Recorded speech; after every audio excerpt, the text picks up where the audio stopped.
Really nice to see you. This is usually a very fun session, this basic ChatGPT, but it becomes much more than basic as we carry on.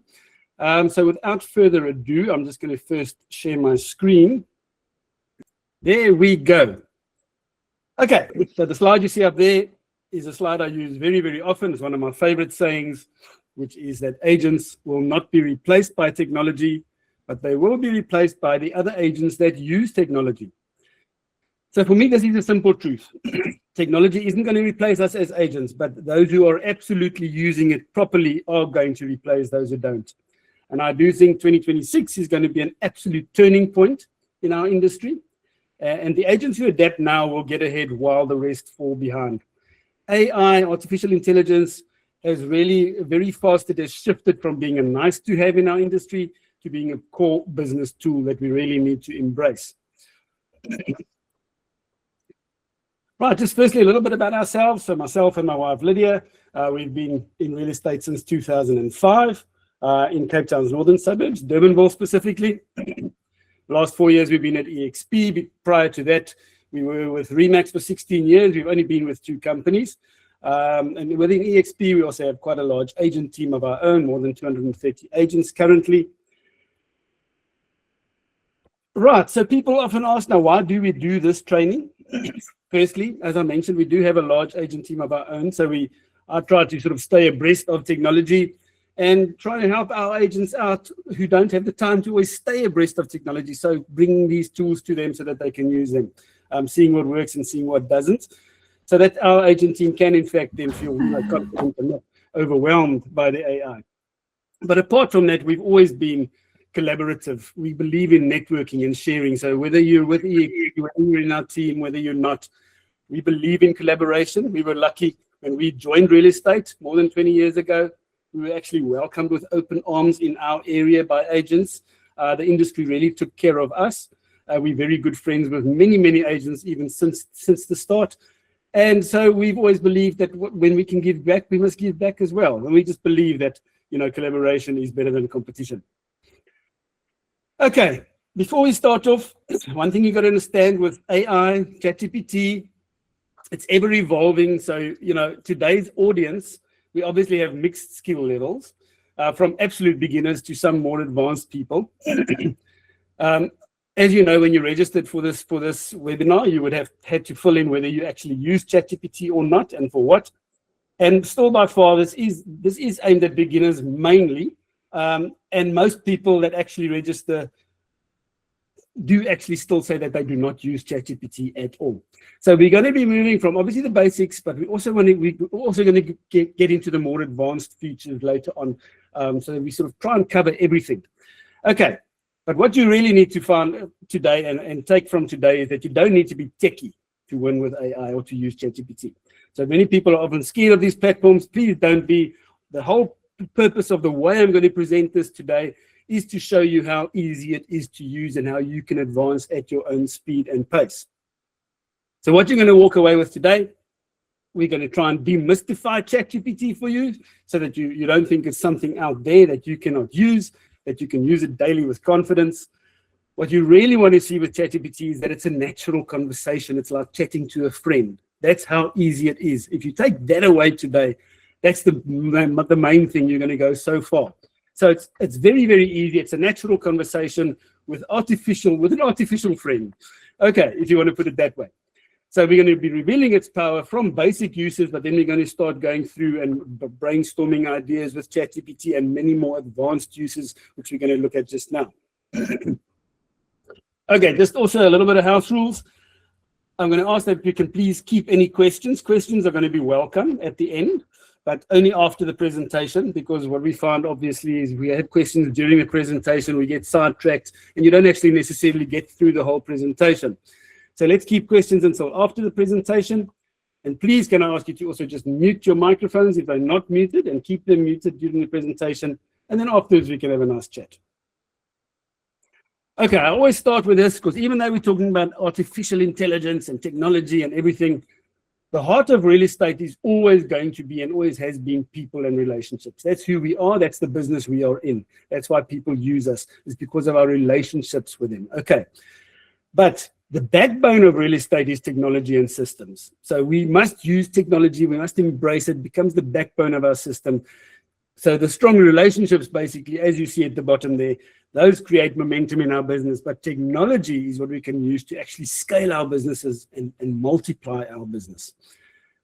Okay, just something else on a bit more personal note of how I see real estate. Obviously, real estate is a multifaceted industry. We all know that. We have so many roles to play as real estate agents and property practitioners.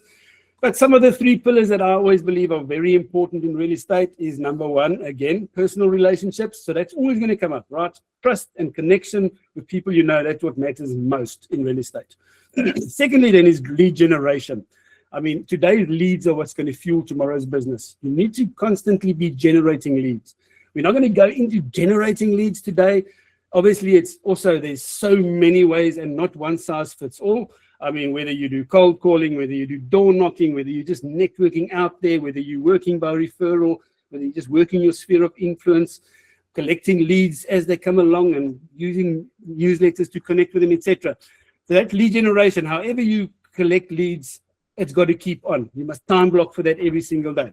And then lead nurturing. It's very easy to collect leads. Not easy, but we collect leads, and then what do we do with them? So very often we actually sit with a database of people that we know and that we have all these leads that we have generated, but we don't do anything with them. So we're going to also look at it. Today we are going to look a lot at lead nurturing. Because staying in contact with the leads that you've already generated, staying in contact with them is what must keep you top of mind. So that whenever they are ready to transact in the future, ready to sell their houses or whatever, you are the one that springs to mind. Okay, all of this, the golden rule is always time blocking. Okay, if it's not in your diary, it doesn't exist. It's got to be like a doctor's appointment. Certain times of the week, you time block for lead generation and lead nurturing. So now, how do we stay in touch and nurture leads that we've already got? So obviously, firstly, you do have a certain personal sphere of people. So with them, you would keep touch personally, whether it's calls or coffee dates or even just networking when you're next to the school field, every time you see the same people, when you're watching sport or something at the school or whatever it is. So that's keeping personal touch. But then all these other leads that you gather over time, which can be multifaceted and come from all sorts of sources, how do you stay in touch with them if you don't have personal contact with them? So what we've got to do basically is you need to meet these people where they are, right? And where are people actually spending most of their time? So if you don't know them and you're not speaking to them in person, where are they spending their time? We all know that, I mean, probably 80% of people's time is spent online, in some form or another. Whether it's checking their emails, whether it's on social media, whether it's on WhatsApp, but they are online 80% of the time. So that is where we need to try and meet people and nurture the leads so that they will stay, so you will stay top of mind when they're thinking of transacting in property. Okay, so the whole purpose, as you see at the bottom there, is that you will stay top of mind for people. Okay, how do we stay top of mind on these digital platforms when it's not personal contact? So this is where content marketing comes in. So content marketing is a broad concept, but it's a question of putting out content of various types on various platforms so that people who may use you later on and your previously generated leads, etc., keep seeing you so that you do stay top of mind. And so we will be looking at a few ways. There's more than this. Content could be anything, right? But I mean, it can be local news about your local area, local news and events. Showcasing your property is another kind of content. People often say that they don't want to just keep putting up for sales and souls, for sales and souls. And true, you don't want to just be putting up that. That's why we've got this whole mix of content. But it's very important to do your property showcasing. When you've got a new listing, it should go out on all the platforms that you are visible on. People must see that you're actually an active agent. When you sell something, yes, brag about it. They should see that you're an active agent and you have success, that you're not just creating content all the time. Okay, educational tips, educating people about anything about their houses, about what goes on in the area, about what goes on around their houses, maintenance, etc. Or also the property process, of course, when it comes to buying and selling. So that's a whole lot of content you could create. And then personal posts. I'm a firm believer in also posting personal posts. There's two schools of thought on that. Many people do think that business should remain business and they only want a business page to communicate these things and they don't want to share their personal lives. I believe, as we've mentioned a couple of times, that we're in a relationship business. It's a personal business. So for me, sharing personal content within the mix so that people also get to know you as a person helps a lot. People do business with those that they know and like and trust. And a good mix of content is going to build all three of those so that they will want to do business with you when the time comes. Okay, but with content creation, what is our biggest challenge and what has our biggest challenge always been as real estate agents? Firstly, we've got limited ideas. I mean, it's easy to just say you must create content about this or about that, but limited ideas. And then when you do actually get an idea, okay, oh, I should actually post something about this maybe. Then you get a creative block. I mean, how should you structure it? What should the content be? How should it be written? And then, of course, our biggest one is we don't have enough time, right? I mean, we're busy all day, every day. We all know that. So we don't have enough time to spend hours on content marketing, and we also shouldn't be spending hours on content marketing. But now, what if there's a solution that can solve all these problems for us? Luckily, today's day and age, there is, and it's called artificial intelligence, which is what we're going to be talking about today. And artificial intelligence will help us to work smarter and not harder, and to create content, which we're going to be seeing now. The problem again with artificial intelligence is these days, whether you open your Facebook, whether you're on your email, whether you're on your WhatsApp, you get bombarded. AI, artificial intelligence is just everywhere, right? Everybody's trying to sell you something for $20 a month. It's always $10 or $20 a month. Use this app to do this, use this, and it's all artificial intelligence based and run. So it's becoming overwhelming.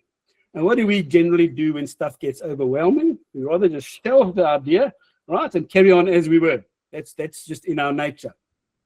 But I want to tell you now to ignore all the noise, ignore all the artificial intelligence noise if you're new to it, and rather choose one platform that can really serve most of our purposes. So my advice for now is to use ChatGPT. It's simple, it's powerful, as you'll see today. There are lots of platforms. One is not necessarily better than the other, but especially when you talk of general large language models, as we call them, LLMs, like ChatGPT, you get Gemini, you get Grok, you get Claude. They all do pretty much the same thing, and they're sort of always competing. So it's a bit like this, sort of up and down. One will be better at something, and then the other one catches up and does something else better, etc. But for now, I'd say choose ChatGPT if you're not using a specific platform. It's simple, it's powerful, and you're going to go a long, long way with it, as I'm going to show you. So what you need to know especially is that if you can use WhatsApp, and I know every one of you can use WhatsApp because you're real estate agents. If you can use WhatsApp, then you can use ChatGPT. As I've mentioned before, and as we're going to see today, just like ChatGPT is like chatting to a friend, as you would on WhatsApp. But you can chat to ChatGPT in many ways. Your friend has limited knowledge. You would have certain conversations with your friend, but with ChatGPT, you can have any conversation imaginable. So as a friend, as a personal assistant, as your marketing expert, or whatever it is that you need on the day or on the hour. Here's a nice way of putting it. Imagine your funniest and smartest friend who's always available, knows everything on the internet, can explain things in a way that actually makes sense to you, and then magically turns your rough ideas into polished content. Congratulations, you have just met ChatGPT. Right. What's the difference between ChatGPT and Google as we used to know it, right? Google, which was just a search engine. So when you searched something on Google, you would usually get a whole lot of links, right? Links to websites that could contain, hopefully, the information you're looking for. And you would need to go and scratch and scrounge through all those websites to sort of find the right answer that you're trying to find. Now, ChatGPT sort of does all that work for you and more, okay? It gives you educated answers.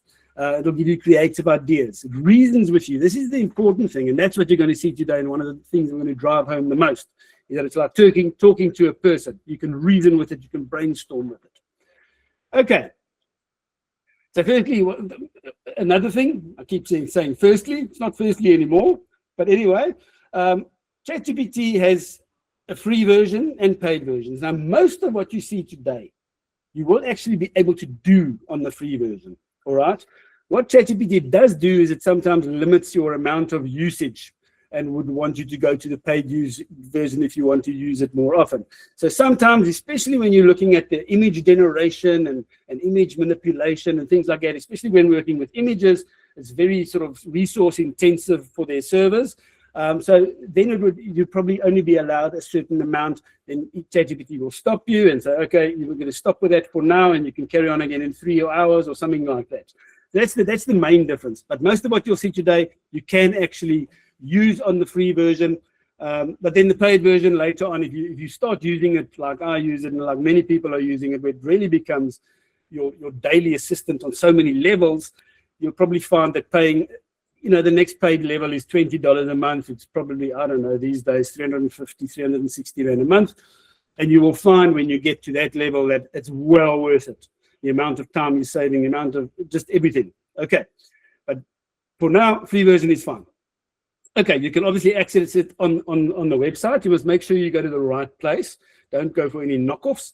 So website, www.chatgpt.com.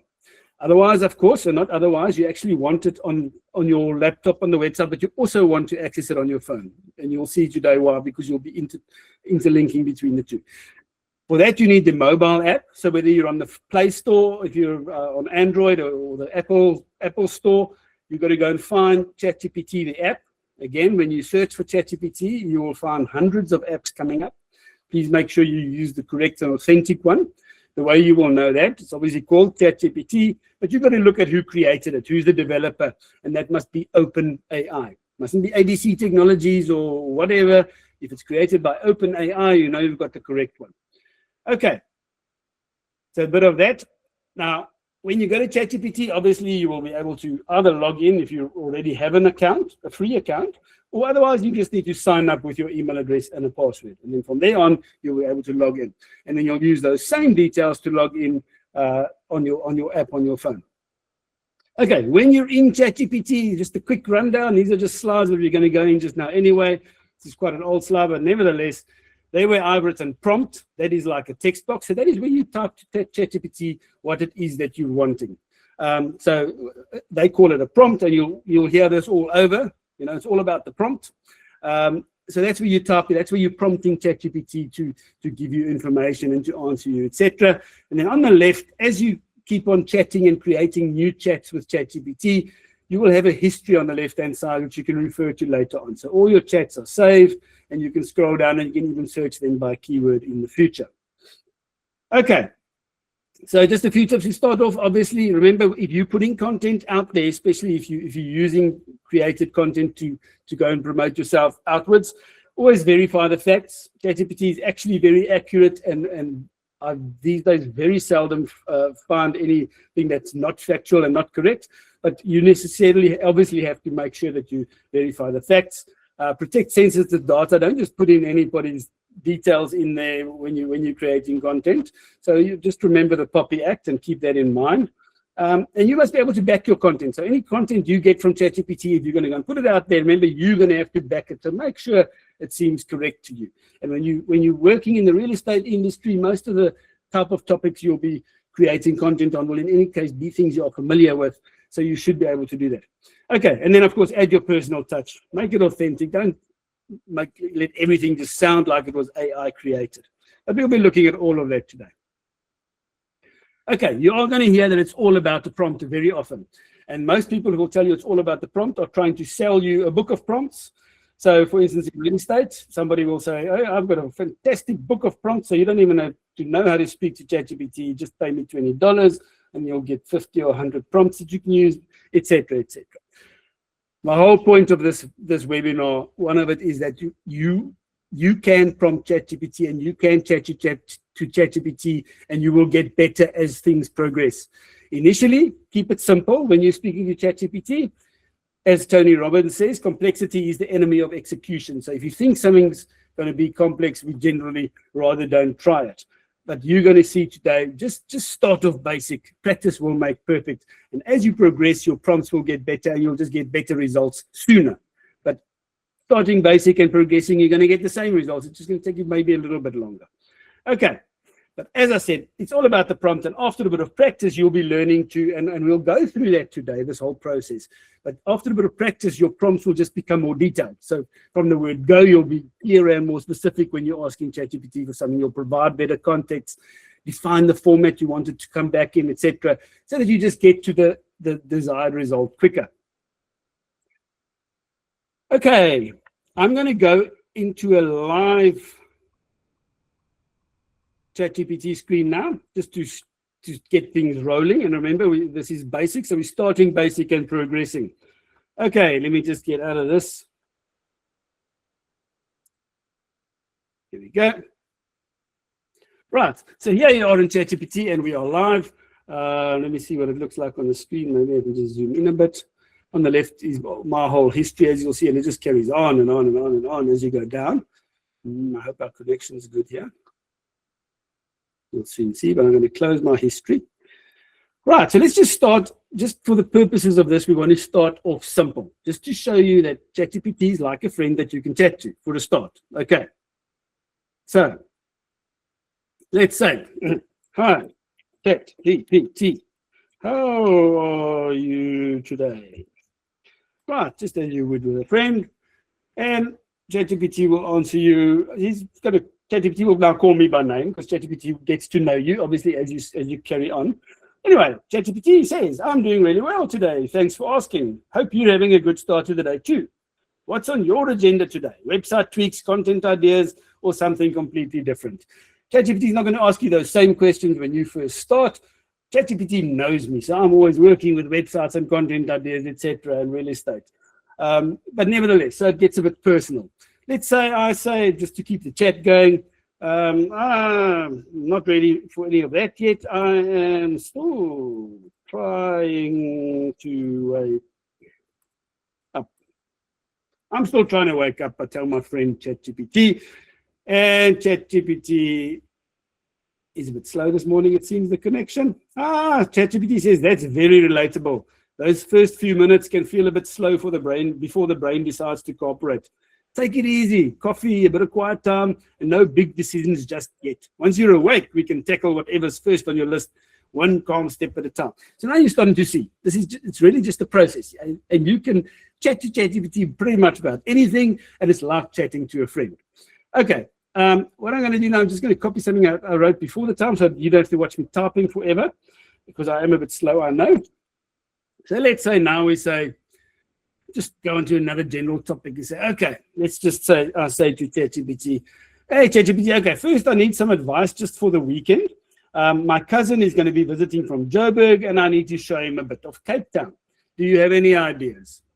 Let's see what ChatGPT comes up with. So remember, ChatGPT is now scrounging Google and everything and coming back and bringing it all together for you. So ChatGPT says, that sounds like a great excuse for a proper Cape Town weekend. Here are a few easy, impressive options that work well for a visitor from Joburg without trying to cram in everything. Okay, give you a lot of images we're not interested in, but then you'll see it starts talking about Chapman's Peak Drive, maybe a coffee or a lunch in Camps Bay, maybe a late afternoon wander at the waterfront. And of course, if the weather plays along, you can go to Table Mountain. And so it carries on. And it says maybe you want a more Cape lifestyle, then you can go to the wine routes, either Durbanville, Stellenbosch, Franschhoek. And so it carries on, gives you a whole lot of sort of a mixed ideas of what you could do with your cousin this weekend, even food type experiences, and so on and so on. So I'm going to say, then it says, maybe you can tell me. ChatGPT always ends with, maybe we can do this or that. Is he outdoorsy or more of a food vibe, etc.? Let's say I'm going to say, okay, I like all that, but really just wandering around the V&A waterfront and say, this is not going to work for my cousin, because he is an adrenaline junkie. So let's see what ChatGPT says then. You see, this is reasoning with ChatGPT, having a chat, and then it'll start tweaking. Cape Town is made for adrenaline junkies, says ChatGPT. Here's how to give him a weekend. He'll still be talking about back in Joburg. Gives you the whole lot of things. Paragliding, shark cage diving, abseiling, helicopter flips over the city, Lion's Head hikes, etc., etc. So you're starting to get the idea. This is about carrying on a conversation about anything. Okay. Now let's go a bit more. Okay, we're done with a bit of a chit chat. So let's go for something more real estate related. So again, rather than me just typing it out, I'm going to copy and paste. So what I'll do is I'm going to start a new chat. And it's as though I typed all this in. So I say, I'm a real estate agent and I want to improve my business and my visibility by creating regular content that I can share on social media platforms and to my database. Can you help me with this? Very general, but just see what ChatGPT is going to say about what can ChatGPT help me with, just to create content so that I can improve my real estate business. So here we go. The answer is absolutely, Andre, and yes, I can definitely help. You're already in a strong position. The key now is consistency and clarity and repeatable systems that build trust and keeps you on top of mind. Below is a simple, proven framework. This is just a framework, right? So we're not getting to the nitty-gritty yet. Tailored specifically for a real estate agent who wants visibility and better business outcomes. So first, the right mindset for content. Your goal is to be recognized by local homeowners. Be seen as calm, knowledgeable, and trustworthy. You must make people think, when we sell one day, we will call Andre. This is something we discussed just now when we talked about content marketing and staying top of mind and nurturing leads, right? And ChatGPT has the same idea. So, okay, then it says you're going to choose 3 core content pillars. Something like, pillar 1 would be homeowner education. We actually spoke about that as well. So educating homeowners on different things. We're not going to go into detail there. Pillar 2 would be local expertise. This is showing that you're an expert in the area, what's happening in the Durbanville market, why buyers love this part of Durbanville, etc., etc. And then pillar number 3, process and guidance. So this is where you build trust, says ChatGPT. So this is this shows how you think and guide clients and not just what you sell. So it would be, for instance, what happens before a for sale board actually goes up. So this is educating people, right? We spoke about that as well. So ChatGPT is starting to give you sort of a framework that you can work with. And then it says what we can do next is create a sustainable weekly content plan. So based on those pillars, every week we would have educational posts, local market posts, guidance posts, etc. But this is just ChatGPT's initial ideas, right? From here, you can then start drilling down. And asking ChatGPT for more specifics on a certain thing, which we're not going to go into right now, but you're starting to get the idea. So let's just see, okay, for instance, at the end here, ChatGPT says, what I can do for you now is I can help you with a 12-week content plan, scripts for short videos, caption writing, text overlays, turning one idea, etc., etc. So it could help you. So you can now say, yes, okay, let's do that, okay? It gives you a whole lot of ideas. Let's start with that. Let's start with posts. Let's get a complete content plan going, then ask it to create the actual content. So we will be looking lightly at this, but the main thing is that you start getting the idea that you can pretty much ask ChatGPT for anything and you can reason with it and start drilling down. Okay, for now we're going back to the slideshow. That was just to really give you an idea of chatting to ChatGPT and that it can cover all your bases in many ways, and that it really is a conversation. Okay. So here we go.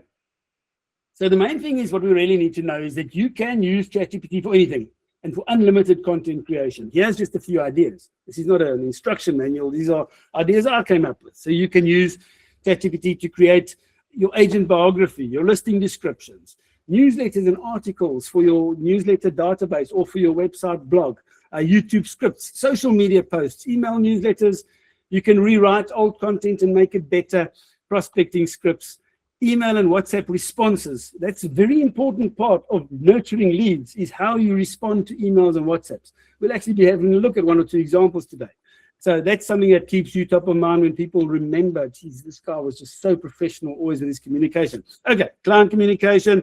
And then later we're going to be looking at the bottom ones, analyzing documents and images, using ChatGPT in various ways for that, creating images, manipulating images, the more advanced stuff, and then even more, much more than that, we'll be looking at the voice functions and activating your camera while speaking to ChatGPT, etc. Okay, the main thing is we need to know you can use it for pretty much anything. So I'm going to use 1 or 2 basic examples. And remember, my point here is, firstly, I'll start so basic that it's actually ridiculous, and we'll progress just so you can see. Firstly, so that it's just sort of a dual thing here. Firstly, we're going to see how it can create a proper biography for you, but also we're first going to see how you can get there even if you don't know ChatGPT. Okay, So these are just screenshots. So let's say you ask ChatGPT, please help me to create a professional and engaging biography that I can use to promote myself on online platforms and social media.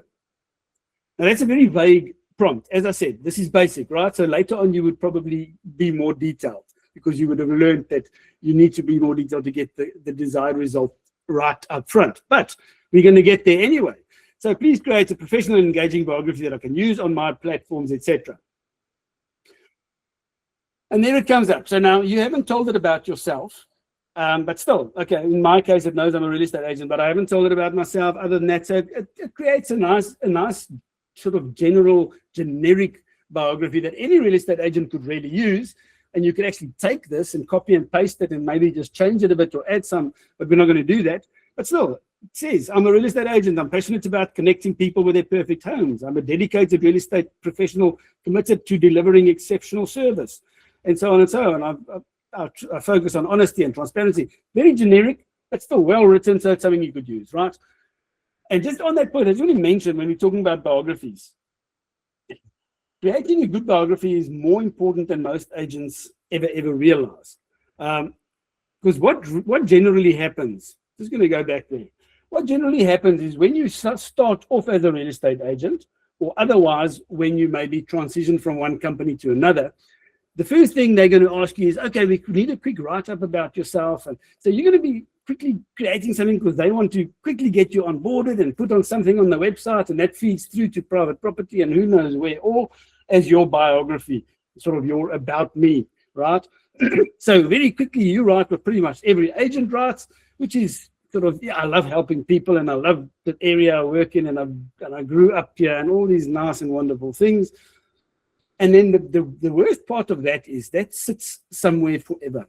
And later on, when sellers, for instance, let's say, are thinking and they've chosen 3 agents and asked them for valuations, and all the agents have been, and if all things are equal with the agents, they start stalking you online. They go and look, okay, but let's just see, how does this guy look online? How professional is he, etc. And the first thing they're going to stumble on is somewhere along the line you had an about me written, and you had it written very badly, and they're not going to choose you. Okay, so very, very important to have a good biography and not to neglect this. And I mean, obviously, ChatGPT makes it very, very easy. Okay, so I've asked that. I've got a very generic biography, so that doesn't help me. I can take that and tweak it myself, but I don't. So now I'm going to say, look at this. Okay, so now I say, oh, okay, I see that's a bit generic. So I say, could we make that a bit more personal for me? Now, just remember, this is not something you have to, it's not an instruction booklet. This is just you chatting to ChatGPT. Could we make it a bit more personal for me specifically and incorporate the following? My name is Andre Forster. I've been in real estate in Durbanville since 2005. I'm married to my lovely wife, Lydia. We have 4 children, 2 boys and 2 girls. I love living in Durbanville. I have a degree in accounting. I specialize in residential property. I believe in honesty and integrity. I have an extensive digital marketing background.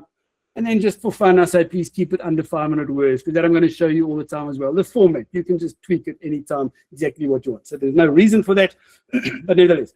Now, this actually is something you might have written for your company. They say, write something about yourself, and that's how you write it, right? Well, that's how I write it. This is me. I've lived here, I have a wife, and I have an accounting degree, etc. So now I've asked ChatGPT, let's tweak that original biography and make it more personal. And here it comes in. Now you're going to see how professionally it sort of transforms that information of yours and really makes it personal and really state related, and how it adapts it so that it just looks as though you're so professional. You are, right? So now it says, okay, my name is Andre Forster. I've proudly been in real estate, part of in Durbanville, part of Cape Town's beautiful northern suburbs. You see, it adds that little bit in. I just said Durbanville, part of Cape Town's beautiful northern suburbs since 2005. Over the years, I've had the privilege of helping countless families buy and sell their homes, always guided by the principles I value most: honesty, integrity, and professionalism. I just said I'm married to my wife, Lydia, and I have 4 kids. It says, I am married to my lovely wife, Lydia, and together we have 4 amazing children, 2 boys and 2 girls, who keep our lives full of energy and joy. And it's just so much better written than I would have, right? And then about Durbanville, it says, Durbanville has been more than just a home for us. It's where we've built our family, our friendships, and our careers. I truly love living here, and I believe it's one of the most special places. This is what sellers want to hear. And it's true, but you didn't think of writing it that way. They want to hear that you're proud to be in Durbanville, etc. Now, I just said I have a degree in accounting, and look how it adapts that information. It says, I hold a degree in accounting, which provides a solid financial background when advising clients on one of the most important investments they'll ever make. Right? Then I said I have background in digital marketing, and it says that allows me to market property strategically and maximize exposure and so on. So it takes my information and really just sort of colors it in properly for the real estate industry. Okay, I'm not going to spend too much time on that. Now, just again, one of the reasons for this is not because I'm necessarily going to use it, although you can if you want.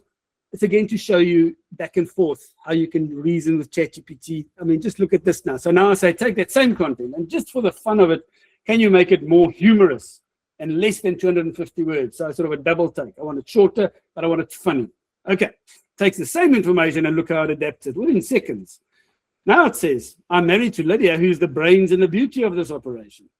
And we have 4 kids. Yes, 4. So believe me, I know how to negotiate, mediate, and survive chaos without losing my cool or my car keys. Okay, I said I was a real estate agent since 2005. So it says, I've been a real estate agent in Durbanville since 2005, which is back when interest rates were wild and TikTok was just the sound that a clock made. Then about my accounting, it says, I've got a degree in accounting, which means I understand words like amortization, but mostly I use my powers to explain transfer costs without making clients cry. And so it carries on. Okay, I've got a background in digital marketing because I like sold sounds. I don't just list homes, I launch them like Beyonce drops an album. Okay, and so it carries on. You're getting the idea. It's really just the point of all of this is to show you that ChatGPT will create anything for you and you can tweak it and reason with it, etc. Now, I'm going to show you something that you can use in many, many instances when you're creating content. If you're not quite sure where to start, so I said, okay, I'm Andre and I've got a degree in accounting. Now you think, well, I don't know where to start. Ask ChatGPT. If you don't know what to ask ChatGPT, then you must ask ChatGPT what ChatGPT wants you to ask it. That's a bit of a whole rhetorical thing. But anyway, so look at this now. I am a real estate agent in South Africa and I want to create a biography to use on online platforms. Then I say to ChatGPT, please will you ask me any questions that you need answered so that you can create a professional and engaging biography for me. Now, ChatGPT will go out there. This is the power. You can do this with any scenario, but now you're asking for a biography in the real estate industry. ChatGPT will go out there and go and look at all the biographies it can find, and it'll decide what really needs to be contained in a good biography for a real estate agent in South Africa. And based on what it sees out there, finding all the best examples, it's then going to ask you questions so that when you answer the questions, it can tweak it and make a proper biography for you. So here we go. It'll ask you questions. It says, fantastic. I'd love to help you craft a professional and engaging biography. Here are some questions that will help me create a biography that's really you, professional, personal, etc. Then it starts asking questions. Obviously, first personal questions. What's your full name? Where are you based? How long have you been in real estate? And it carries on. In what do you specialize in property? Is it residential or luxury, farms, developments, etc.? Then do you work independently, or do you work in a team such as EXP, Realty, or Pan Golding, etc.? Do you have any educational background? And so it carries on. Then it goes to the more personal things that it can bring into the biography. Is there anything you want to mention personally, like are you married? Do you have kids? What motivates you? And so on and so forth. But the main thing is ChatGPT will ask you all these questions, and then based on your answers, it will create a very professional biography for you. Okay, so that's that in a nutshell. And you can use this type of thing in any situation. So I haven't gone and answered all those questions now, but you're getting the idea. So when you're not sure how to start with something, just say to ChatGPT, I'm thinking of doing this. What do you need from me? What do you need from me? And then you'll see how it progresses. Okay. Listing descriptions. I'm going to run through this very, very quickly. Obviously, if you're not using ChatGPT, you don't know, but you can use it to create perfect listing descriptions. Now, here's an example. Again, my whole purpose here is to give it very little information, and then it'll just create a generic one, right? Which is not what I wanted, but I'm proving a point again that you can start basic and get to the actual desired result anyway. So here I say, please write a listing description for my 4-bedroom home in Valmarie Park in Durbanville. There's no information there. All I've given it is 4 bedrooms and Valmarie Park. Now, what you're going to see is that, again, now ChatGPT will aim to please. So if that's all you're giving it, right, it'll put the 4 bedrooms in.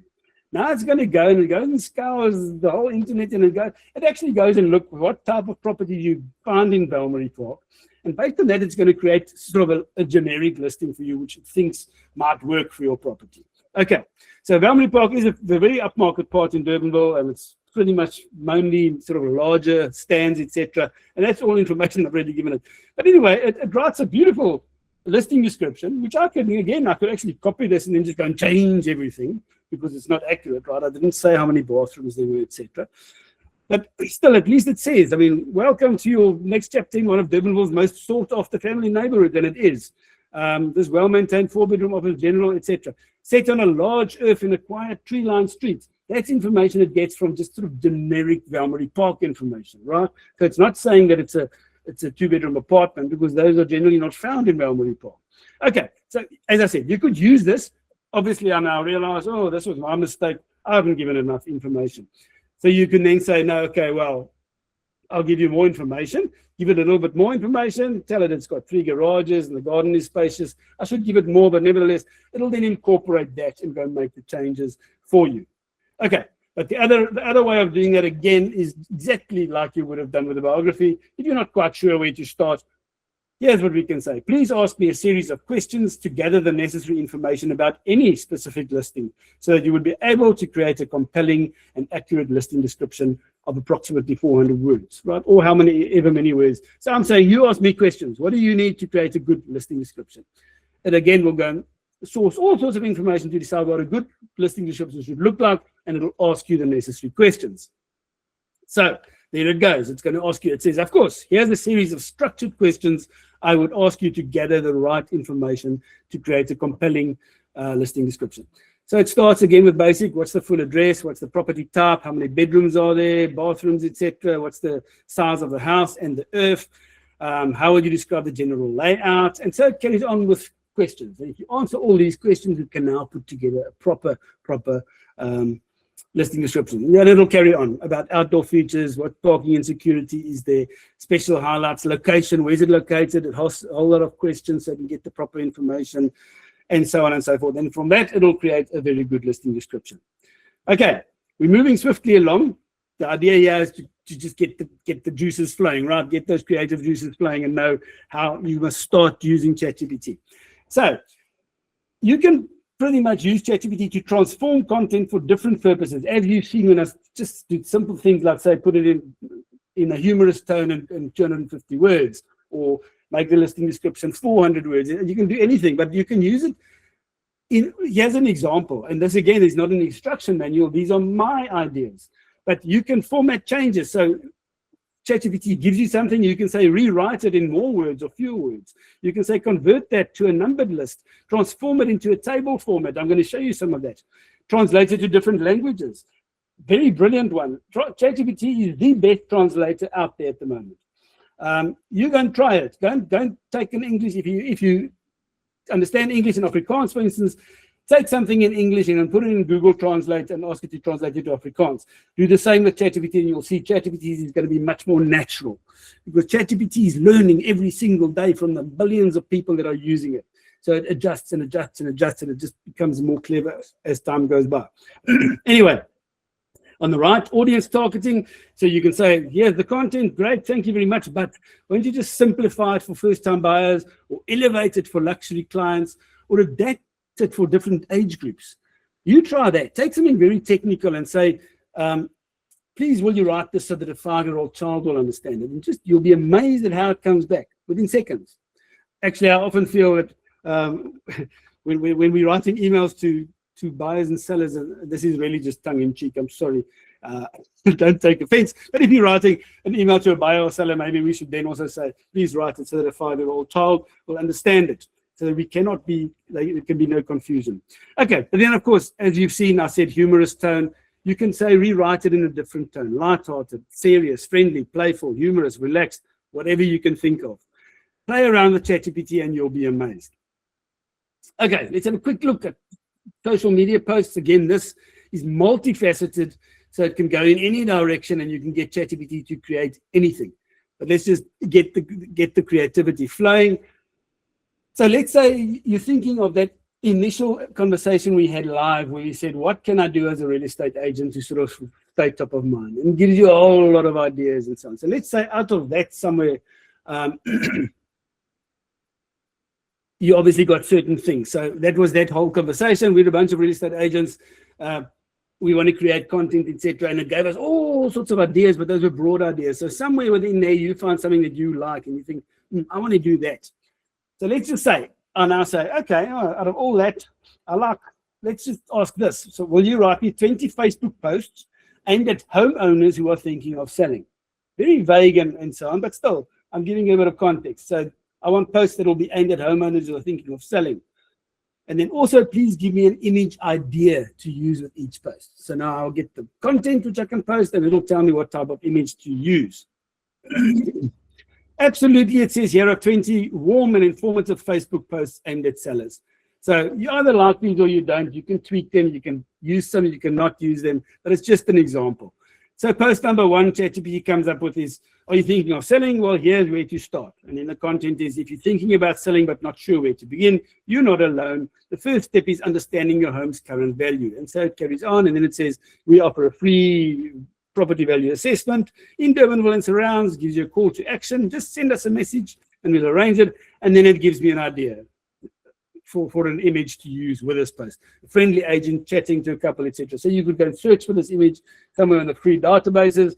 But as you're going to see today, we're not going to be doing that anymore. We're just going to get ChatGPT to create the images. Nevertheless, so there's one post, there's another one. Is it a good time to sell in Durbanville? So it gives you these 20 ideas, 20 posts that you can post over the next few weeks, whatever, to just stay top of mind, right? And you can post them wherever you want. So, is it a good time to sell in Durbanville? Should you renovate before selling? What does market really, really mean? What most sellers wish they knew earlier? And so it carries on. Right, so now I've got those. Now, again, more to prove a point, but just so we're starting to get the idea again of how you can tweak things to get to the result that you actually want. So we started very basic. Now I say, oh, that's nice. I like those posts, but now it doesn't suit me. Here it sits stuck in ChatGPT. I need it somewhere where I can use it on a daily basis. So I say to ChatGPT, can you put those 20 posts in a table for me, please, with various columns? First column must be the heading of the post. Second one must be the post content. The third one must be the call to action. And the fourth one, the image idea. So that's just me asking it. That's how I want it. And within seconds, it takes that whole thing, and that's what it does. Puts it into columns, headings, post contents, call to action, and the idea you need for each image. So I think, okay, that's nice. I like that. Only problem, again, is I've got to go back into my ChatGPT every time. So I think, maybe there's a way around that. So I say to ChatGPT, can you create an Excel file for me that I can download? This is becoming so powerful. Now, if you use ChatGPT, you might know you can do this, but just think a few months ago, I mean, would everybody, who could do this for you? What AI? Anyway, so I say, great, I like that table. Please put it in an Excel file for me that I can download. And within seconds, it says, here's your downloadable Excel file with all 20 Facebook posts. You just click on that link and you download the file, and you've got it all in Excel. And there we go. That's the file I downloaded. Again, proper columns and headings and post contents and call to actions and image ideas. Maybe you don't like Excel. That's not what you wanted. You wanted a Word document. Just to prove a point again, please put the table in a Microsoft Word document that I can download. And very quickly it says, sure, here's your downloadable Microsoft Word document with all 20 posts formatted in a table. Click on the link, download the document, and you've got it in Word. So now you can use that. You can copy and paste every day or every second day, every third day, and you've actually got some content that's busy filling and keeping you top of mind. And that's just one example, right? I mean, there's so many ways. If you go back to that original where you ask ChatGPT, what are all the ways I can stay top of mind? And you start following those. I mean, so this is just one example. Just a quick other example. Now you've got a new listing and you've created a listing description, right? Using ChatGPT as we did just now. Now just imagine you think, okay, I'm going to give you my listing description. You say to ChatGPT, will you please create 2 versions of a Facebook post, 2 Instagram posts, and an email that I can send to my buyer database? And just for fun, because I'm going to sell it very quickly, make the sold post so long as well. And there it goes. Now, so it's just firstly confirming. It says, sure, please, because I haven't given the listing description, right? So ChatGPT says, oh, sure, just go ahead and share that listing description, and then I'll create all the content formats, and it confirms exactly what it's going to create, which is what I asked. So I give it a listing description. There it is. Put it in there. And there it comes. Now, what you're going to find interesting here, so it gives you two versions. I didn't guide it and say the first Facebook option must be something like this or something like that. I just said I want two posts, so I can sort of alternate them. So here it said, okay, Facebook post number 1, and it tells you that it's made this one feature focused. So it's concentrating more on what the property offers. Beautiful listing. We're not going to read through that. Lovely post. So you can post this on your Facebook and on all your social media platforms. Obviously with some images of the property, etc. Now, the second Facebook option, it says I've made more lifestyle focused. So that means it's concentrating more on the lifestyle and where it's positioned. There you'll see positioned close to top schools and major routes and so on and so on. And then with Instagram, now you would think you would use the same post, and I would usually use the same post, but I've asked it to create Facebook and Instagram posts, and you'll notice that it actually knows that the general demographic for the different platforms are different. So it'll actually create different types of posts for the different platforms. So not necessarily necessary, but it's great. And this will be much more sort of emoji-based and hashtag-based and so on. Anyway, and there's the second one, and then via email. So instead of you quickly, we're all in a hurry and we're loading it on Property 24, our new listing, and we're loading it here and we're loading it there, and we're putting it on Facebook. Oh dear, and I also want to send an email to my buyer database, right? Because, I mean, who knows, one of them might buy it. And then you quickly type on, hey, I've got a new listing here, click on the link. Just all in one here, you've asked, please create a buyer email as well. And it says, great. Your subject line is discover elegance and comfort in Bonsai Estate. Creates a beautiful email, which you didn't have time to create. And then obviously with a link at the end, you would just put in the link, and that you can now send your buyer database. So within seconds, really, from creating your listing description, and just that took a very short period of time. So you create your listing description and you get all this content and your email and even the sold post for future reference within seconds. Again, this is just an example. Okay, as I said, you can use it for unlimited content creation. All of these types. Here's even more ideas. Just thinking out the box. Look at the first one. You can say, give me 50 topics for content that homeowners will find valuable. You can say, give me 100 topics. Local marketing, give me 20 post ideas that showcase my town as an ideal place to live. So you would say that showcases Durbanville as an ideal place to live, or Priska, or wherever you are. Or give me 30 posts, or give me 100 posts. Give me 10 reasons why sellers must use a real estate agent. That's a big mistake. I should say, give me 2,000 reasons, because they definitely must use a real estate agent. Problem solving, help me write an article about the most common mistakes sellers make when selling. Value proposition, create an email newsletter that educates sellers about the wholesale. These are just examples. I'm just showing you. The possibilities are endless. Okay, but we can't stay on all of this forever, because we do want to cover some more advanced features of ChatGPT as well. So I hope you're getting the idea. It's a back and forth, and you'll get there eventually. Now, as you saw here, we started with, let's just say, giving ChatGPT basic information, then seeing it doesn't quite work and giving it more. So, for instance, in the biography, you will learn to prompt ChatGPT better as you go along, where you'll know, oh, let me just give it everything it needs. I needed this and this, and this is what it should look like, and I would like it to be output in an Excel file. You can do it all in once, and it just does it all at once. But again, the idea here is to show you how user-friendly it is and how easy it is to check it. Okay. So you're going to use ChatGPT in so many ways in your business. So you will be supercharging your efficiency overall in your business if you start using it correctly. Okay, so we're going to start looking now at a bit of the sort of more advanced functionality that's also available on ChatGPT that most people don't even know about. They think it's all text-based. So we're going to, these are just a few examples. We're going to look at more than this, but how you can use ChatGPT to analyze images, to analyze documents that you upload, to simplify complex laws for you, to help you write professional emails. Again, I cannot emphasize this more enough. We'll actually have a look at an example, and you'll realize how professional that makes you look and how that is really nurturing leads for the future. Anyway, and how to create images. This is becoming next level on AI these days, and then much more. As I said, right at the end, we're going to look at a whole lot of voice examples with ChatGPT, which is something you would never have imagined possible. And I'm not just talking of voice conversations, much more. Okay. So let's start by asking ChatGPT to maybe read and analyze images and documents for me. You just got to get your head around this. How advanced things have become when you look at the next couple of examples, which are actually very basic examples. But this is like taking a photo, for instance, and showing it to your friend. And your friend says, "Oh, that's nice, good grief, and look at that. Oh, and look at what she's holding." And I mean, that's what you expect, right? A friend can do that. Now, did you ever think, or did I think, did anybody think you'd be showing this to an artificial friend and they would be able to do the same? Anyway, so let's have a look at one or two examples. So again, just on ChatGPT, there's a little plus button. So you just click on that. Instead of prompting it with just text, you would firstly click on the plus button, and then you can upload almost anything. So you can upload documents, PDFs, Word documents, Excel files, and images, photos. Okay. And so that's what you're going to be using. And then you're going to be asking whatever you want to ask about that image or images or documents, etc. Okay.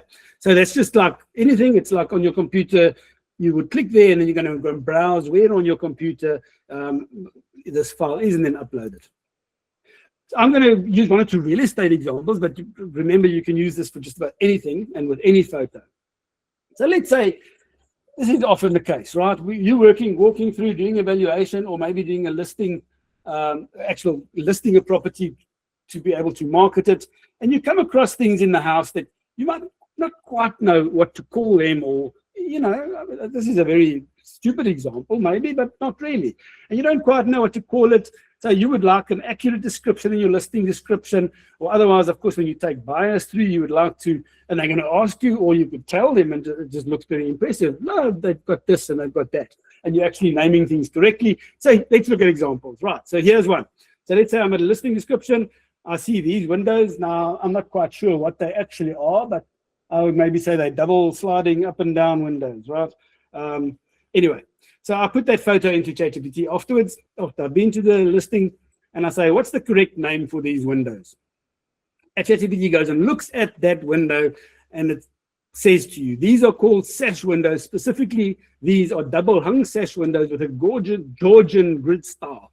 Tells you the key features and so on, tells you what they could be made of, and even says the ones in your image appear to be modern aluminium or composite replicas, etc.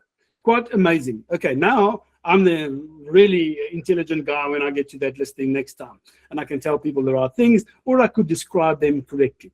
Or if you're busy with a valuation appointment, I mean, how impressive is this when in your valuation report you're actually describing the property correctly so that the owner thinks and realizes, but this guy is really taking my property's features into consideration when doing the valuation. Okay, here's another one. Right, this is a bit of a personal one, but nevertheless. So imagine you found this ceiling. I have these ceilings. Right, there we go. Found this ceiling in a property, and you don't know what to call it. So, of course, you can always ask the seller, right? But I mean, he doesn't know either. So he just tells you what he thinks, or he tells you what somebody else told him and what his aunt said they were. You know, she maybe said, oh, that's called a knobbly ceiling. And then you go and tell everybody it's called a knobbly ceiling. I know it's a stupid example. Anyway, so you take a photo and you say, what type of ceiling is this? And there goes ChatGPT. This ceiling in the image is a popcorn ceiling, also sometimes known as an acoustic ceiling or a cottage cheese ceiling.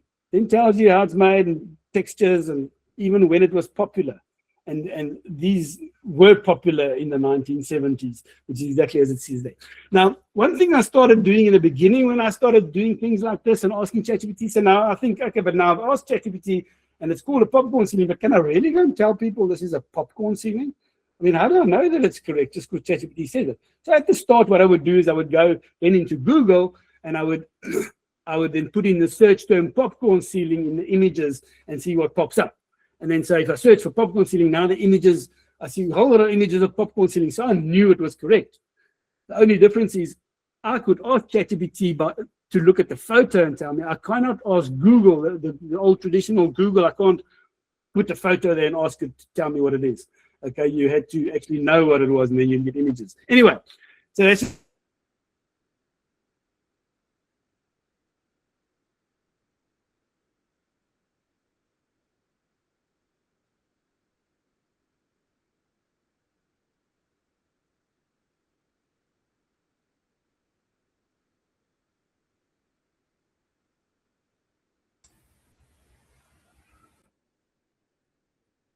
gives me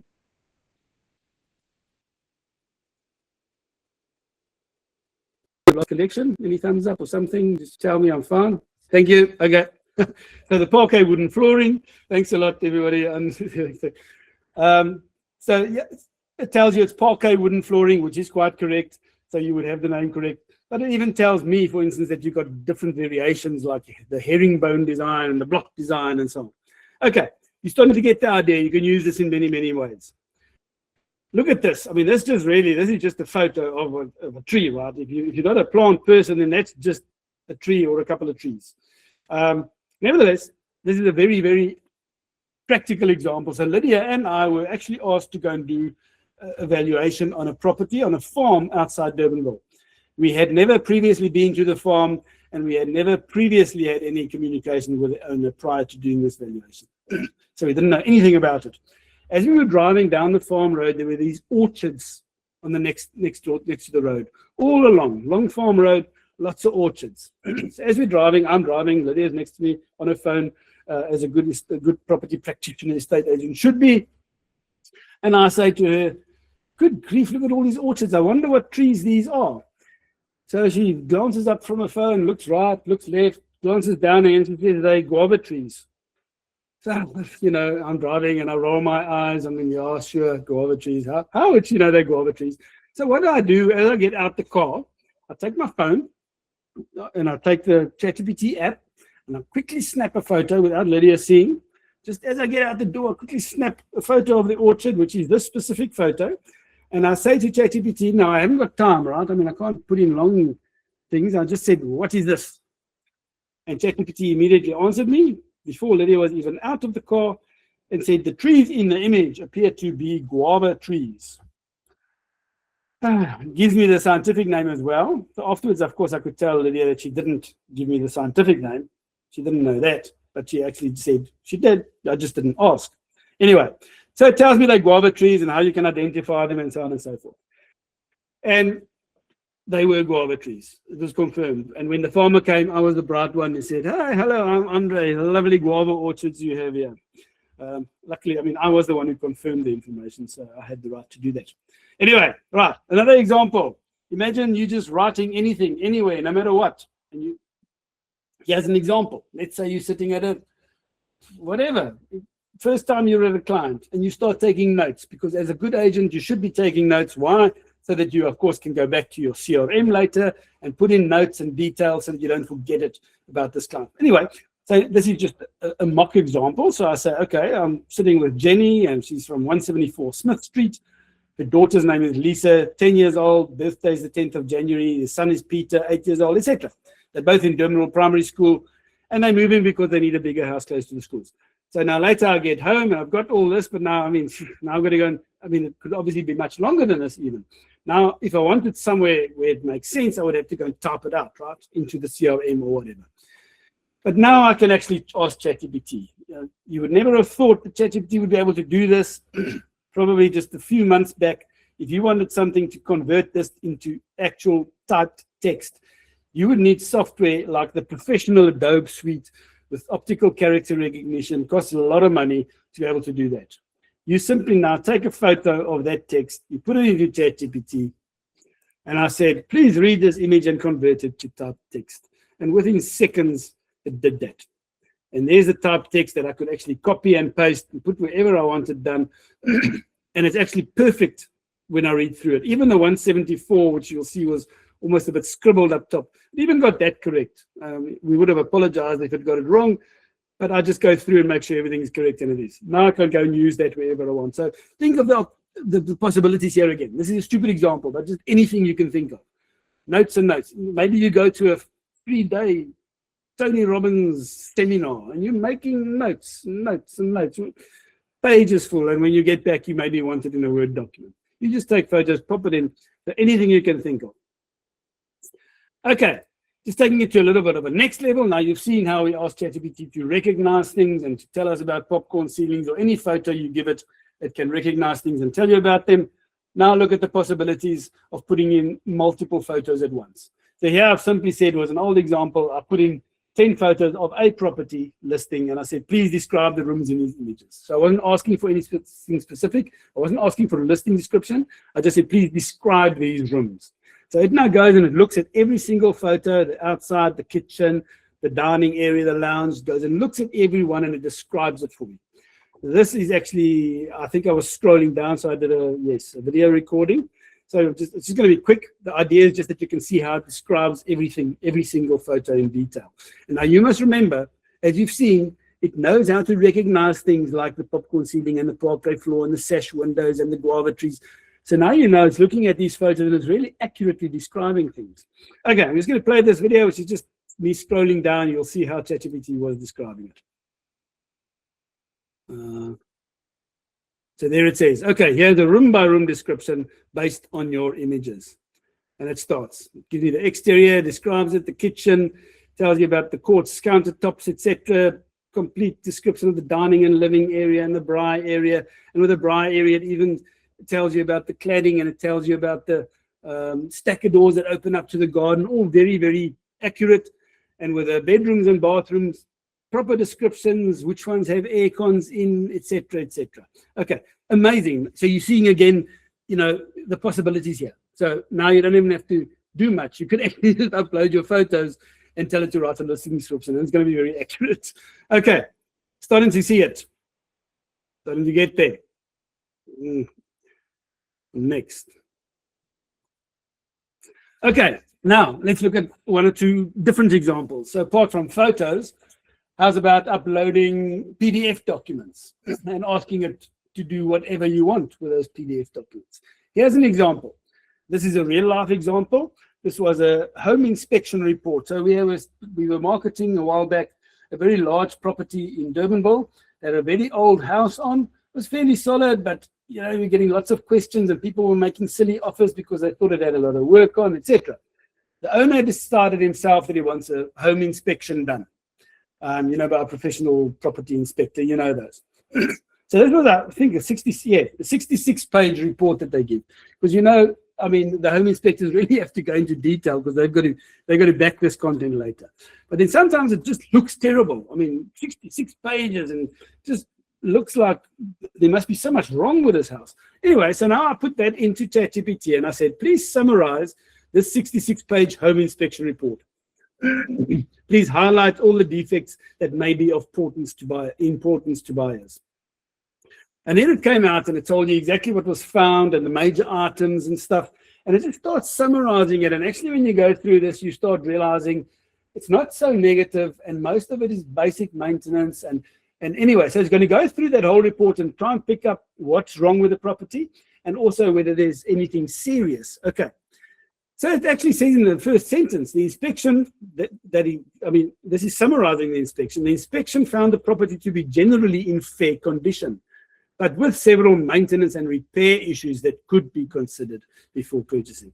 Okay, and so it carried on with everything, telling you about the roof, etc. Everything that was contained in this, in there. And then a summary. It says, just look at the summary. While it is structurally sound overall, the property does require roof repairs and improved drainage and some things.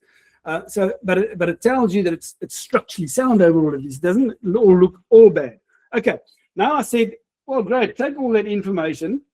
Now I think, you know, I've got a lot of buyers asking me questions, so maybe I should just compile an email when I can send this to them, because the owner wants me to send this to people. He doesn't want issues later on. So I'll send this to them with a bit of a summary. So I said to ChatGPT, please write a covering summary email referring to the report that I can send to any interested buyers. And there it writes a beautiful email. Hello, buyers. First name, thank you for your interest. Attached is a comprehensive home inspection report completed by XYZ. In summary, the home is generally in fair condition, but with several maintenance and repair items noticed relating to the roof and plumbing, etc. Then it says these findings are typical for a home of its age and don't necessarily indicate major structural problems, but they do highlight areas of normal wear and tear and deferred maintenance. But then in any case, we do attach the report and we end off by saying, please review the report carefully and feel free to contact me if you'd like to discuss, etc. So at least you're giving them a bit of bit of a summary, which is an accurate summary and an honest opinion that it's not all that serious, but here is the report and certain things you must take note of. Anyway, beautifully done of a 66-page report, rather than just send it to buyers and they must make their own deductions, and it just looks terrible when you get a 66-page report on a property. Okay, here's another practical one, true life example. So Lydia had a client that wanted to buy a property in Plettenberg Bay. We are in Cape Town, but this client wanted to buy in Plettenberg Bay. So Lydia actually got one of our agents there to line up a whole lot of properties, and she drove in there because she knew this client was definitely going to buy. And he had very specific requirements. You know, he wanted the established areas close to Robberg Beach, etc., not too far from the beach, and so on and so forth. So she lined up a whole lot of properties, and I went and took this buyer to these properties over a period of 3 days.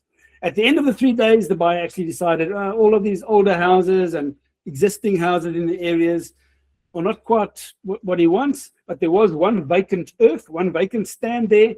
So he thinks he's interested in that, to buy that. He just wants to make double sure. So he asked Lydia, how does he know exactly what he's allowed to build there?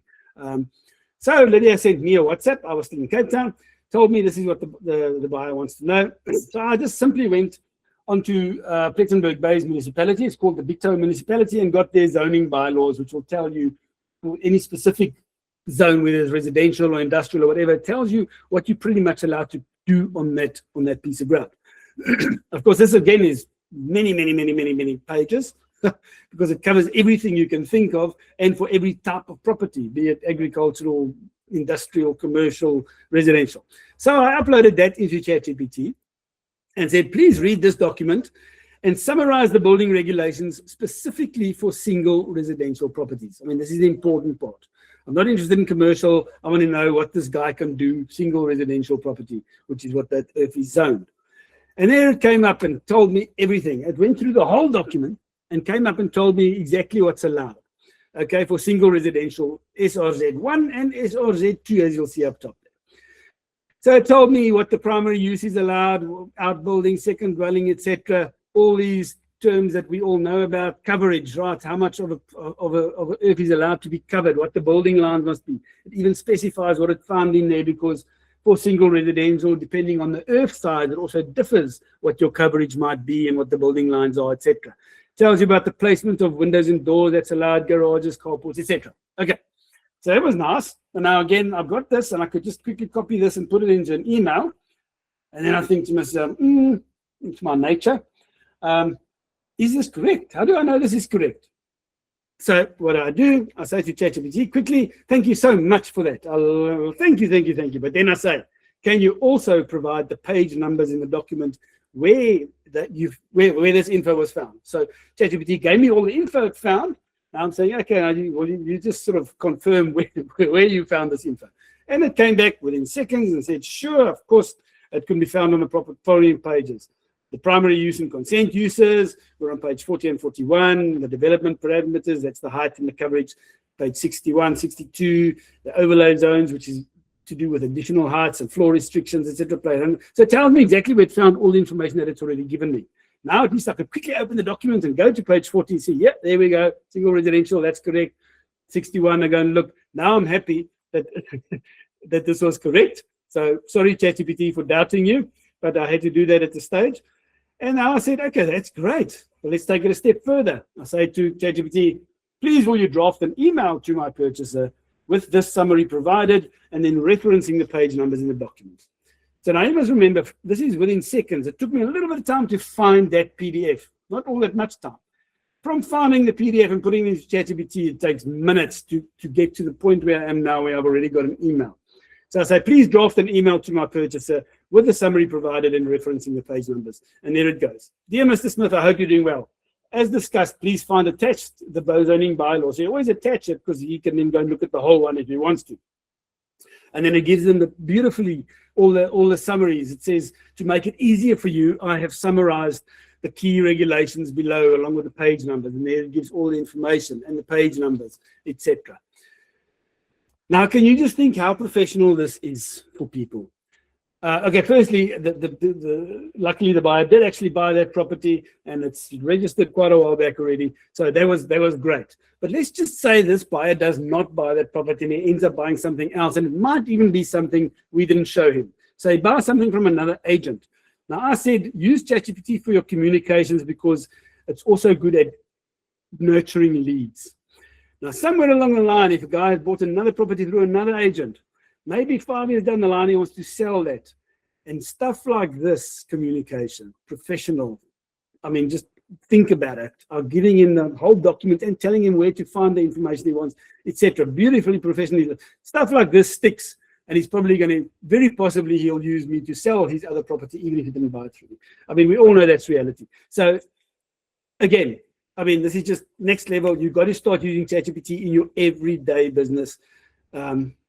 Which I'm hoping it's becoming clear now. Right, let's move on.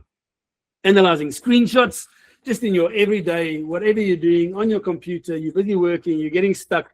Instead of typing out, I'm now busy in Word or in Excel, and I'm trying to create a this or a that, and I'm getting stuck, suddenly the menus disappeared. You take a screenshot, okay? If you don't know how to take a screenshot on your laptop, then take a photo with your phone and upload that into ChatGPT. So, very quick example. Let's say, okay, we at EXP, we all use Canva Pro. We've got free access to that. So I'm busy this is a screenshot from Canva. And it's just an example. Let's just say I'm busy and I found an I've just sold post I want to use, and I put my photo of the property in there, and I thought it's all nicely branded. And I think, oh, but I want our photo, my and Lydia's photo in there. So I quickly upload and drag a photo in there. And now, of course, it looks like that because it's got a white background. So let's just, I know it's a stupid example, but let's just say, instead of me now trying to go and look at all sorts of videos and trying to find out how I would remove the background of the photo, I just took a screenshot. You'll see at the top is the Canva address. It's showing, so it shows ChatGPT that I'm actually in Canva. Took a screenshot and simply said to ChatGPT, as you'll see at the bottom, how do I remove the background from our profile picture? What's important to note, I didn't even say how do I remove the background from a profile picture in Canva. I just said, how do I remove it? ChatGPT goes and analyzes that picture, looks at everything, and it just knows you're in Canva, and within seconds, it gives me the answer of what I need to know for Canva. There it goes. If you have Canva Pro, which you likely do, just click on the profile photo, go to this menu, go to that menu, do this, do that, and then your background will be gone, and there we go. It was done. Okay. Another stupid example, I was busy. It's pretty much like when you're creating Google Forms, like the ones you filled into to register for this webinar. So I was creating a Google form for something else, and I wanted to share it with somebody. And then it gave me these choices. I must say whether they're going to be a viewer or a commenter or an editor. So let's just say I think, oh dear, now I don't want to go and find and look for videos and help files and things. I took a screenshot. It says at the top it's docs.google, and it gives ChatGPT this whole screenshot, and it just tells me exactly what they are. It says a viewer will be able to do this, a commenter that, within seconds. So you can use it for that as well. Think of when you're working in Excel, when you're working in Word, when you're working in anything. If you use Adobe products, no matter what, on the internet, take a screenshot, say I'm battling here, and it'll help you. Okay. Now we're going to be looking a bit at how you can use ChatGPT together with, well, design tools, in this case Canva, because we use Canva Pro. So sort of using them together to get better results as well. Right, we're going to go through this quickly. Here's an example. Let's say you would ask ChatGPT to create a series of social media posts about just about anything, right? Whatever. And then you want to export all those into an Excel file, which we've seen done before, right, today. And then what you can do is you can actually import that Excel file into Canva Pro. Canva Pro is a bulk create function. So you could, within minutes, if you've got 20 posts about something, you could create images within minutes for all 20 with the bulk create feature. So it's sounding a little bit argy-bargy, but anyway. So let's just say I asked ChatGPT. Here you'll see it's already, this is now already been exported into Excel. So I asked ChatGPT, let me see this one, okay, to create a series of posts about the selling process in South Africa. So sort of an educational series I want to make, and it must be a series of posts explaining to sellers what the selling process looks like. So you'll see it gave me the things, and then it eventually put it into the Excel file. So the post title, and you'll see this forms a lovely sort of a sequence of of what it is to sell your property. So the first post is selling doesn't have to be stressful, with of course a nice longer explanation. Second one is you must know the market before you list. Then you must choose the right agent. Then you must get your home ready for buyers. It tells you that pricing now is key. You must strategically price it correctly. Tells you about the marketing that works, how to use sponsored and targeted ads, etc., etc. So it carries on right through until the end when you got the transfer cost explained, etc. Right. So it has created all these posts. Now I've had it exported to me into an Excel file. Now I go into Canva Pro. I upload it into the bulk create function, which I'm not going to explain right now. But then within minutes, basically, I've got all those posts that you see there. I've got in images.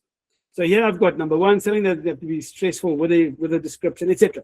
So within seconds, the thing here to note is I obviously had to put in a background image. It creates all these things in minutes. I just have to say what the background image is going to be. So I put the same background image for every post, because for me, this is like a series, right? It's an educational series. So I actually wanted to all look the same as I posted day by day. But here's another example. So let's say I ask ChatGPT, please create, what's this? Just create a whole lot of real estate quotes for me with captions. So you'll see the first quote is, sold isn't just a sign, it's a celebration. Second one is, owning a home is a keystone of wealth. Third one is, buy land, they're not making it anymore, which is a quote by Mark Twain. The fifth one, behind every great property sale is an agent who makes it look easy. So anyway, it's created a whole lot of real estate quotes for me, again with everything. But in this case, I asked it to please also create an image suggestion for each. Because here I don't want to use one image for all the posts, right? I want one that suits the post. So with sold sign isn't just a sign, it's a celebration. ChatGPT suggests that I have an image of hands holding champagne glasses in celebration. Owning a home is a keystone of wealth. The image suggestion is a close-up of house keys on a contract. Anyway, so it created all those images, okay? And now you're going to see the backgrounds are beautiful, right? All those images. And of course, it's put all the posts in the bulk creation facility. It's created all these posts. Now, what you need to know now is also just previously, not long ago, you would have had to take those image suggestions and go and find an image like on Pixels or Pixabay or Pixel or whatever, the places that give you free images that you could use. But now these days, as I'm going to show you just now, we can use ChatGPT. So I actually asked ChatGPT, after I'd put all this and created those posts, I said, right now you create the images. Please create an image of hands holding the champagne glasses. Please create an image of a close-up of house keys on a contract. Create an image of rolling hills and undeveloped plots. And there you'll see there are the top three. There's the champagne glasses. There's the house keys on a contract.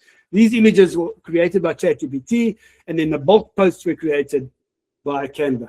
So you see how you can use them in tandem. To be very, very... Now, again, we can't say we don't have time, right? You do have time to create content to stay top of mind. Okay, just a bit of a next level. That was creating bulk images. These days, now in ChatGPT, I'm going to show you just now how you can create images in ChatGPT. That's great. But very, very recently, ChatGPT also upgraded the functionality that within ChatGPT, you can connect your Canva account. Okay, so you actually give it your login details so that it can access Canva. Then what you can do is you can actually ask it to create. You'll see I start there with @Canva. That just means it's now going to connect to my Canva. Okay, because I've already connected it. So I say, please use Canva. And then look at this. I say, please create an image for lead generation aimed at attracting potential sellers to contact me if they are thinking of selling, or if they would just like a value estimate. Then add our details and etc., and that we are trusted property experts. So now I'm asking it to create a thing, but I'm asking it to create it in Canva. Now it won't just be an image. It'll be an image with text on top of it, but it's actually a Canva template. Okay, it's going to give me a whole lot of them. So firstly, I'm saying, okay, I want images. I didn't tell what exactly what I wanted. It must be aimed at attracting potential sellers who want valuations. So then it gave me 4 options.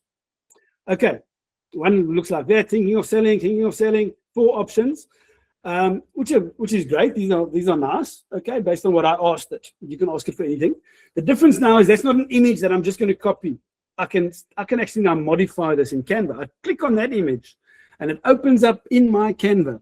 And then I could now change the image or change the writing, etc., etc. Okay, So any one of those. If I don't like them, I say no, tweak them, whatever. As you know now, you can go back and forth.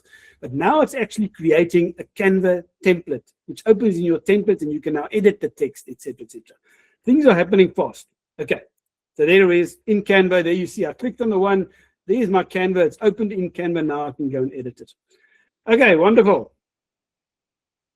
Okay, this is so lacquer, isn't it? Just to show you how things come together. And this is an old example, but nevertheless, now you've seen so much happening within ChatGPT. I mean, you've seen us creating biographies, listing descriptions, content, etc. Right? Let's see how it comes together within a, let's just say you've got a digital business card or a little website. Now, at EXP, we all use PropCon, and so we all have digital business cards. So now you can start pulling all this together, and within seconds, you've actually got all the content you need to be able to populate your digital business card, which is something you can then send to clients, and you look very professional. So I think this is just a quick video. So this is Lydia's basic digital business card on PropCon. So we're going to just basically see how we sort of populated with some of the things we've already done today. Obviously, firstly, on your digital business card, you have the links to all your social media platforms, whichever ones you have, etc. Okay, I'm going to click the play, and then you'll see. So for a start, right, social media, there's a biography, basically, about us, right? All nicely written by ChatGPT. Those images were even created by ChatGPT, and so on and so forth. Obviously, then we're going to have our, you can create links to other pages as well. Not going there now. There's all your listings. You've obviously created all the listing descriptions.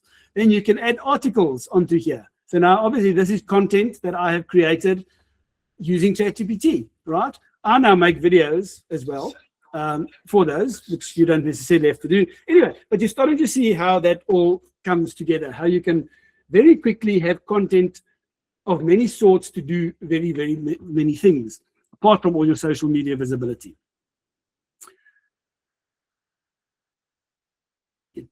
Okay, now I've touched on creating images with those multiple images, etc. But let's just look at one or two examples. And these are old examples. I want to show you how easy it is to create images within ChatGPT. So here's an example. I said, please create a realistic photo image of a luxurious glass-fronted house with a lush garden and a modern pool with the Cape winelands in the background at sunrise. There's quite a bit of detail there. You can get a lot more detail. This is actually a basic example. You need a lot more detail. I don't even go there, but just look at this. And within seconds, it takes maybe a half a minute to create a decent image. Within seconds, that's what it creates. Okay, now just look at what I asked for. I mean, I asked for a luxurious glass-fronted house. That's it. I asked for a lush garden. Definitely got that. I asked for a modern pool. Yes. With the Cape winelands in the back. Yes. I mean, it even put the Boland Mountains behind the Cape winelands in the back. And at sunrise. So you see the detail that I asked for, and it's creating it for you. So you can just about create anything. So when you ask ChatGPT to create content for you, but also give you image suggestions, then you can take that image suggestion and say, please create this for me. Okay. So again, you're seeing how quickly you can create content. Time is not the issue anymore. Okay, just for fun, because I do this often in our actual EXP webinars. So just for fun, I said, please create an image of a spaceship that has landed on the ocean with Cape Town in the background on a bright, partly cloudy day with a futuristic real estate agent standing on top of it. Who knows what we're going to be selling in future, right? So just a bit of fun. And there we go. So yeah, you'll see there's a spaceship on the ocean with Cape Town in the background. There's Cape Town. It's definitely Cape Town on a bright, partly cloudy day. So it hasn't made it cloudy. It hasn't made it only bright. It's made it bright and partly cloudy, and with a futuristic real estate agent standing on top of it. So there's a futuristic man. But just to make sure you know, it's a real estate agent, which is what I asked for. He's got a futuristic neon digital for sale sign. Okay, just a bit of fun, but there you see you can pretty much ask for anything. Manipulating images. So now imagine taking existing images and manipulating them, and you're going to see how this can become applicable in your real estate business as well. So let's say there you go. You go for a listing photography session, and you book the photographer for Saturday morning, and the owner promised you everything will be fine. Now you get there and it looks like that. So, okay, you get the photo, but the owner says, don't worry, I've put in 10 bags of chocolate. It's going to definitely be blue by Monday. So in the meantime, you say to ChatGPT, here's the photo. Please will you change the pool's water to sparkling blue. And there you go, right? So what type of image editing software would you have needed a while back? So change it to sparkling blue. There you go. Here's another example. So somebody wants to put a pool in his back garden. This was a real example, and there was actually already a hole dug, but the guy couldn't quite decide yet what pool he would like to put in there. But even if there wasn't a hole, you could just give a photo of the backyard and say we want a pool here. So just an idea. Please create a modern design for a pool for the hole that has been dug in the photo. I always say, please do not change anything on the existing buildings, because sometimes ChatGPT sort of gets a bit over eager and decides that it might not like the roof or something, and it'll change that. So I just said, don't change anything else, but give me an idea for a pool. And I asked for a couple of ideas and gave a whole lot. There was one, there was another, etc. So you can ask for more than one. Just think where this is going. You can help your clients, right? I mean, just help them with anything, and they're going to think you're very, very smart. Okay, all for your own benefit at your own house. Restaging, right? So imagine you've got an empty apartment and you'd like to put furniture in there. You are allowed to do that, obviously, because you're not changing the apartment itself. Well, very important, you must make sure you don't. Okay, so let's just take this. Now, again, staging software, you've got companies out there that will stage places digitally for you, and they charge a lot of money. Yeah, you can do it on ChatGPT these days. So I simply said, can you furnish this room without making changes to the actual walls or floor? Very important. Without making changes to the actual walls or floor or any other part of the structure. And then I simply said, put in modern lounge furniture. I wasn't very specific. And there you go. Now, obviously, what I would do after doing that, I'll just make double sure that it hasn't made changes to the actual walls or floor, because you don't want any false advertising. So I'd go back and forth and look at the light fitting, it's still the same. And I look at the doors and the railings outside, all still the same. Tiles are the same, going back and forth. I'm happy. Okay, so there you go. You've got staging software at your fingertips as well. Just another example. Here's a bit of a, not a bad looking place, but so you can say, give it a photo of this and say, why don't you fully modernize this outdoor entertainment area? So just for this example, sorry, I said, I want you to create two images. One, a dusk or night image. So it's going to give me a remodel, right? I've asked for that. Please modernize this. But I wanted to show me what that specific thing is going to look like at nighttime or dusk, and also what it would look like on a bright sunny day. Sorry. There's the bright sunny day look, and then the same place at night. Because you don't have to settle for that. You could ask for more than one design and different options, but just look at it. I mean, from the original to there, beautiful, and now I can actually see what it's going to look like at night with the lighting as well. So these are just examples, as I've said many, many times. This is also just a bit of fun. I sometimes have in our EXP roadshows. So Andrew is our EXP principal for South Africa. He's our country leader, you would call him. Lovely guy, very good friend as well. So I uploaded a picture of his face for one of the roadshows, and then I uploaded the EXP Realty logo, specifically because I'm referring to them in my request. So I said, turn Andrew into a superhero flying over Umhlanga Rocks. This roadshow was actually held at Umhlanga Rocks. Flying over Umhlanga Rocks with the EXP Realty logo on his chest. So I provided what Andrew looks like. I provided the EXP Realty logo, and I asked for a superhero flying over Umhlanga Rocks. And there you go. Had a good chuckle. And there in the background, you'll see that's Umhlanga Rocks. That's the lighthouse. We were actually in a hotel looking at that lighthouse for this presentation. Anyway, just a bit of fun, but just shows you what can be done these days. Right. Getting into voice interaction with ChatGPT. So ChatGPT does not only, it's not only used for typing, right? You can use your voice to interact with it as well. And so in the beginning, you'll see in the prompt box, I typed a lot, but that was just for illustration purposes. You can also use your voice for sort of speech to text. Okay, so it's as though you're typing, but you don't have to type. Okay, we're going to have a look at that. But the main thing is here what you need to know. So you can talk to ChatGPT in many ways.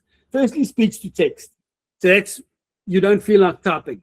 So you use it, you use a specific function on ChatGPT so that it'll just simply convert what you say into text. Okay, it's not going to be a conversation, a verbal conversation. It's just going to convert what you say into text, and when you enter that, it'll reply in text, which is what we've been seeing all along. Otherwise, you can have voice conversations with ChatGPT. So this is now, again, remember, ChatGPT is your friend. So now you can have a conversation. So this is using a different function where you actually speak to ChatGPT. It's not converting it to text. It's listening to you and it's going to speak back. Okay, so verbal. Very, very handy when you get into the car, for instance, and you're going to be driving. So it's hands-free. You start a conversation, it'll not stop until you end it. So you can have a conversation with ChatGPT back and forth about all sorts of things, real estate related, personal, whatever, what you're going to eat tonight. Okay. And then I'm going to show you just now how you can have that same voice conversation and while activating your camera. So now it's like having a conversation with your friend and you're looking at the same thing and discussing it. All right. And then you can also screen share while talking. Okay, let's look at one or two examples. I think I've got one recorded one just in case the live doesn't work, because this becomes very resource intensive. So now with a Google meeting using internet and ChatGPT, and when you start using your camera and activate, it's all anyway. So we hope it works. It usually does, but here's at least one recorded one. But the main thing here, firstly, so this is what your phone screen basically looks like when you open the ChatGPT app. Now, I'm just going to show you at the bottom there is your normal message. It's the same as on a laptop. So that's where you would type. And you've got the different voice buttons. So the one which I've indicated with a blue arrow there, that is to do voice to text. Right. So when you click that one, you will speak. And when you hit the enter button, it'll convert it to text. So it's exactly the same as though you had typed it.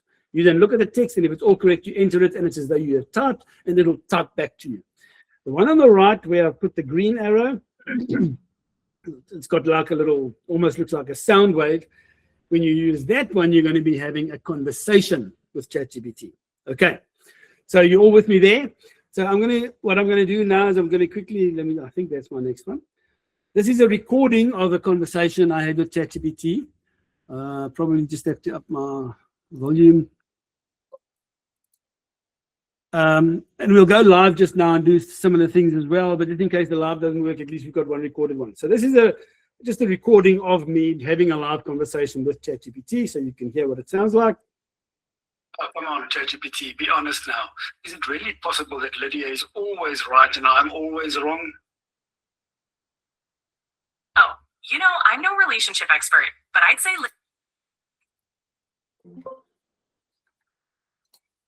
Sorry. There we go again. Lydia's right 99.9% of the time. And that 0.1%, well, that's just when she's agreeing with you. Yeah, sure. Thanks for nothing. Happy to help. If you ever need a pick-me-up or a bit of fun, I'm just a chat away. Very funny.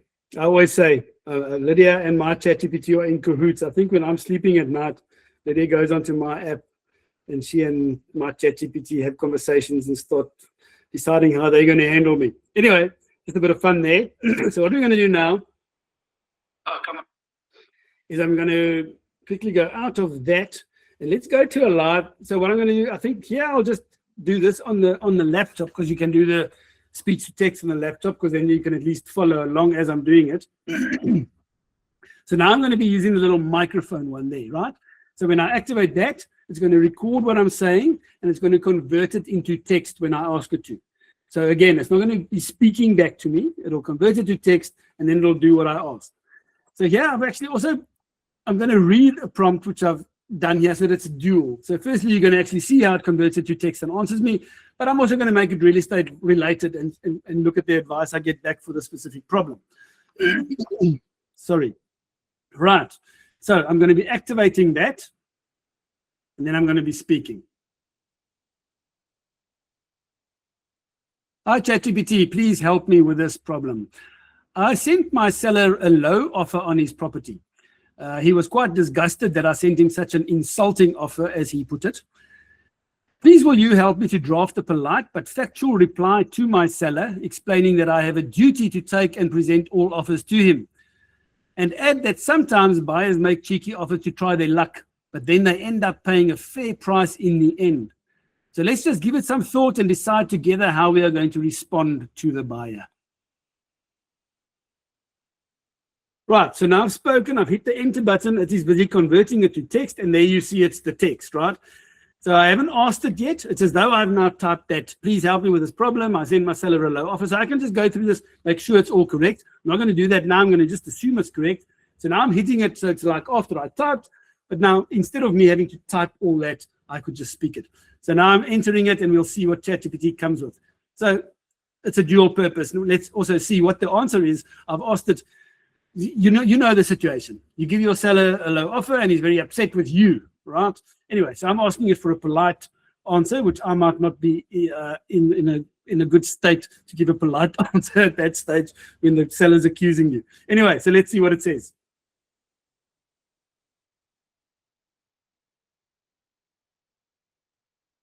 Of course, Andre, this is a very common situation, and how you respond now can really help reset the tone and keep the relationship strong.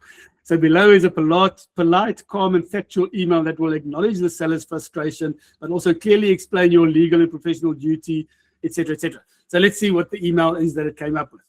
So this is now put it in an email to the seller, and the seller has now let you know how disgusted he is, right? So now I say, hi, seller's name. Thank you for your message. I completely understand why the offer came as a disappointment, and I appreciate you sharing how you feel. I just wanted to briefly clarify that as your agent, I have a professional and a legal obligation to take and present all offers received, regardless of the amount. My role is not to judge the offer on your behalf, but to ensure you are fully informed and then guide you on the best way forward. In practice, some buyers do make what I would call try their luck or opening offers, particularly in the early stages. Very often these are simply starting points, and in many cases those same buyers do end up paying a fair and more realistic price once proper negotiations begin. So at this stage, there is absolutely no pressure to accept or engage with the offer if you don't wish to. What I do suggest is that we take a moment to consider it calmly and then decide together how or if we want to respond in a way that protects your position and your asking price. I'm here to guide you through this strategically and in your best interests, and I'm happy to talk it through whenever it suits you. Okay, so you've now seen that the voice to text, that's great.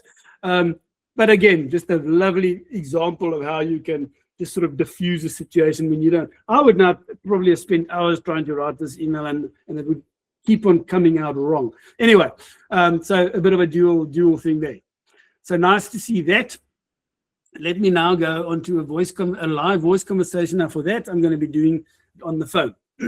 So you will remember that I showed you the different buttons on the phone. I just need to get into ChatGPT, up the volume. So on the phone, obviously now you've got the two buttons. You've got the little microphone, which is the one we use now on the laptop. And then you've got, and then you've got the one that looks like a sound wave. I don't know if I'm showing it. Anyway, which is to have a conversation. So now you can have a conversation, okay? A proper conversation. Let's just go with something, I don't know, something stupid, just to have a conversation. Let's just say, I don't know, let's think quickly.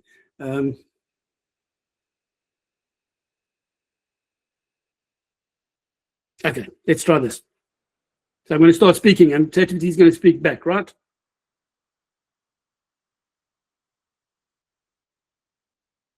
Hi, ChatGPT, are you there? Hey there.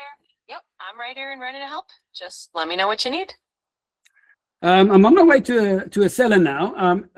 After 2 weeks, I've really got to advise him that we must drop the price to what I originally suggested. But before I get there on my way, maybe you can just role play with me. So if I tell you I want to reduce the price, then you can act as a seller and protest and sort of force me into explaining it correctly. Will you be able to help me with that? Absolutely, I can do that. So let's jump into a little role play mode. You can go ahead and tell me something like, hey, I think we should reduce the price, and I'll push back as the seller. Then we can work through how you'd explain it. Okay. Hello, Mr. Seller. As I suggested at the start when we did your valuation for you, I really think your property should be priced just below the 2 million rand mark to really attract the correct and serious buyers. So I'm strongly suggesting now after 2 weeks that we drop the price. What do you think of that? Well, I get where you're coming from, but as the seller, I'm going to say, look, we really thought our home was worth more. I don't see why we should just lower it now. We haven't even had that many viewings, and I feel like we might just be giving it away if we drop the price. Okay, you got the idea there. So you can, this is just an example again. So you can have a conversation with ChatGPT about anything, right? You can start off with getting in the car and saying, you know, what am I going to have for dinner tonight? Whatever, give me a recipe that contains this or that or the next thing. Then you can continue to, oh dear, you know, I forgot. When I get home, I'm going to have to help my son with a task about photosynthesis. You know, what can we do about that, etc. So you can carry on, and then you can move on to, oh dear, we're nearly at the cellar. Will you role play with me about this, or give me advice about that? And so you can have this whole conversation going for a long time, right? You can use this in the car sometimes. You're traveling on holiday. This is now off the cuff. Anyway, traveling on holiday and say, hey, let's play a game, ChatGPT. You must ask us questions and see who of us can guess the answer first or whatever. That's off the cuff. Anyway, now what I want to do is use the same thing and activate the camera. So remember, as I said, now we're going to be talking to ChatGPT like with your friend. ChatGPT is your friend, and she's going to talk back, and we're going to activate the camera and say, hey, look at what I'm seeing now. So you could be doing this anywhere. You might be at a restaurant, and you activate, you say, hey, ChatGPT, I'm at the restaurant. Yes, I can see that. This menu here, I don't know what these first three things are. So you so you can have a live conversation with ChatGPT, but that's a stupid example. Anyway, let's go live. Go into a new chat. So I'm going to have a chat, and then I'm going to activate my camera. And I hope you're all hearing everything. Hi, ChatGPT, are you there? Absolutely, I'm right here. Let me know what you need. Okay, ChatGPT, I have now activated my camera. Please tell me whether you are seeing what I'm showing you. Yes, I can see your camera feed. It looks like you've got your desk set up in view with your laptop and monitors, so everything seems to be coming through just fine. Okay, great, thanks. So it's nice to know you can see what I see. Now, just looking at that, can you see what I'm showing you here, what printer this is? Yes, I can see it. It looks like you've got an HP DeskJet Plus there. So I've got a pretty clear view of the printing model. Let me know if you need anything else. Yeah, I just don't know. Suddenly it stopped working, connecting to my laptop with Wi-Fi. You know, what should I look at to correct that? Yeah, that can be a bit of a hassle when it stops connecting. Usually the first thing I'd suggest is just double checking the printer's Wi-Fi settings to make sure it's still on the same network as your laptop. If that looks fine, you might want to restart both the printer and your mouse. Thank you, ChatGPT.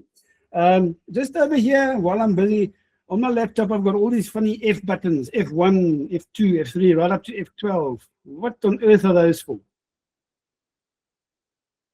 Oh, absolutely. So those F buttons or function keys basically have different shortcuts depending on your laptop and sometimes depending on whether you hold down the FNT. Okay, you got the idea, right? Now, what I want to show you is, remember, now you've been busy on your laptop and on your phone. And I want to show you that you synchronize between the two. So I'm just going to go back on my laptop, which you're looking at now, and I'm going to refresh ChatGPT. So now you're going to see all, and the same on your phone. So all the things I've been doing on my laptop, I can now see on my phone, and everything I see on my phone, I can see on my laptop. So if I go top left to my chat history, now you will see when you go to the chat history, here are the things. So, I mean, here's the, okay, that's the offer response that we actually did on the laptop. Here's the next conversation. This was a voice conversation, remember, on my phone, where we were speaking to each other. Now, you will see when I said there, hi, ChatGPT, are you there? So when you go later on the chat history, you'll see it's in inverted commas. So this is now showing you that this was a voice conversation, but it's still converted it all to text. So any answers you could still go and use and copy and paste, etc. So there's everything. And here I said I'm on my way to a seller and I want to do the role playing, and she said fine. It's okay. So there it is. Here's the next conversation, which is where we said, here we go. Okay, ChatGPT, I've now activated my camera. Please tell me whether you're seeing, etc. So even everything I did in voice is there now. Okay, You with me? Let's get back to our slideshow.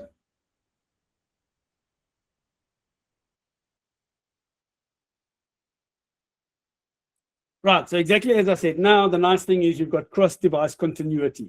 So you can start on the mobile and you continue on your PC later, or vice versa. All your conversation histories will be available on both, as long as you signed into both with the same login details. Okay, just for a bit of fun, I want to show you something else. So you can, of course, use ChatGPT for anything, exactly as you know now. I'm going to show you a bit of an extra tip. So here what I asked ChatGPT to create a nice upbeat song in the style that ABBA would sing about our role as real estate agents. It must be a bit of a tongue-in-cheek humor about the many roles we are expected to play. And then the fact that, of course, we don't earn a salary, but only get paid after the job is done. Can you help me create a song, not too long, etc.? So ChatGPT did that, okay? Created beautiful lyrics. Okay, and I'm not going to show you that now because I'm going to show you it actually being sung. So it created a beautiful song for me, really, really nice, which you're going to see now. But I want to tell you, so what I did then is I took these lyrics onto another platform. It's called suno.com. That's suno.com. So you can use it for free. It's got a paid version, which does more complicated things. So now I took the lyrics that ChatGPT created for me, created a beautiful song. I put it into Suno, right? And asked it to sing it for me. And this is what it came up with. What I'm going to do now is I'm going to actually re-share my screen to share the song that I've put into the browser here. So this is the song I created with ChatGPT's lyrics and Suno. Present something else. Chrome tab. There we go. Share. Okay, hopefully you're going to be here. Just give me a thumbs up when I start playing. And this is a tribute to all you real estate agents out there.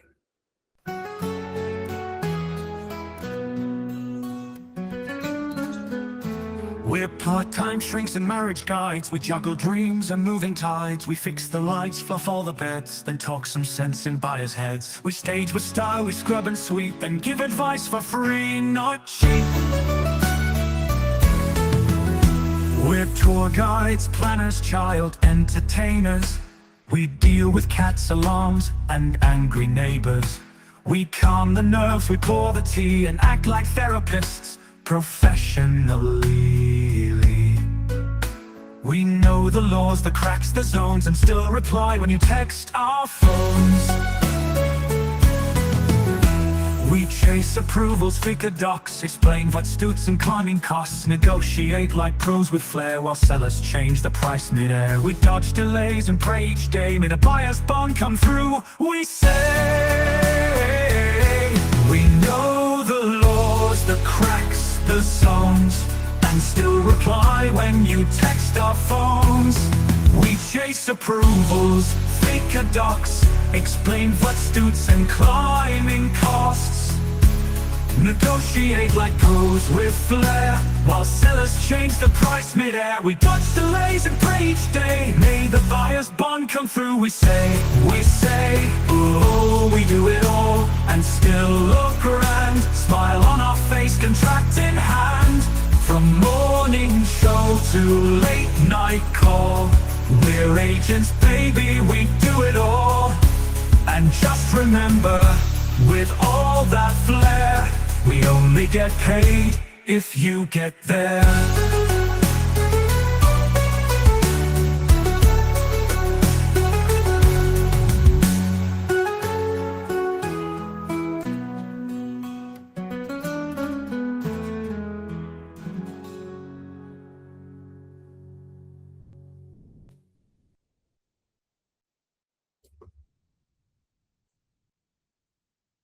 There we go. I hope you enjoyed that. Just a little bit of a tribute to you all. Anyway, so suno.com in conjunction with ChatGPT. Okay, so let's carry on. We're almost done. Let me just get back to my presentation here.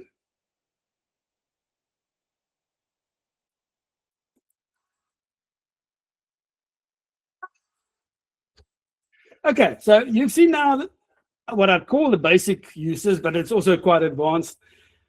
There are so many more advanced features which we can't go into today. We can go into these at a later stages. Creating custom GPTs with ChatGPT, which are tailor-made GTPs that you make for specific tasks using custom instructions. I have GTPs for various things. I have GTPs that actually send my clients. When they go into that GPT link, they can ask me any question about property, the property sales process in South Africa, and I've fed that GPT with custom information so that my GPT knows how to answer, etc. You can go into agent mode where you can set up ChatGPT to do things for you on a regular basis, connecting to your apps, to your Google Drives, compiling reports, updating spreadsheets, creating content, going to certain websites, getting information on a monthly basis, creating content from that. It's ridiculous what you can do these days. Okay, and then deep research connectors, as I showed you, just like you can connect to your Drive, to Gmail, Outlook. You can create have ChatGPT create reports from certain things, send it to certain people on your contact list. It's getting ridiculous. The main thing is you need to start with these basics and use it on a daily basis, because then you will not get left behind. Okay, so that's that one. I mean, here, for instance, this is within our EXP world. This is our office, my and Lydia's own office I created virtually in the world. And there's a chatbot. This is on the internet. I send this link to clients and they have a lot of fun. They browse through our office, but they have a chat with this chatbot. And I've trained that chatbot with documents and PDFs, exactly what content to use. So it doesn't just grab all sorts of American stuff. And then, of course, this chatbot is also trained to generate leads for me, because every time it'll say, well, I think we should get hold of Andre and Lydia. Let's get them to help you with this, and so on and so on. Okay, anyway, that's, again, a lot said. So the main thing is, it's going so far and so fast, and we're not going into that today. But what you need to know is that the future is already here. Okay, chatbots for 2020, 24/7 client support, those are already there. Okay, with us at EXP, luckily, a little bit of a punt from us. They're completely ahead of the curve, and we are always going to be empowering agents through innovation and enhancing client experience with technology, etc. What I want to also tell you, so we do another webinar, which is basically taking you from ChatGPT to a complete lead gen and systems machine, where we show you, you can say all the systems that we use in our business. Okay, and we have one this Friday again. So I will put I think I can put anyway, what you're going to see is how we use it for our workflows and automated lead generation, proper global marketing, advanced CRM functions, and a lot more. I'll put the registration link in the chat box, in the chat box for you. So if you click on that now, you will be able to register. Let me just make sure it actually works. And then that'll be on Friday if you're interested. You just see, yes, there we go. Okay, so you can use that. You can register for that if you're interested to see what we use, all the systems that we use in our business. And that's basically it.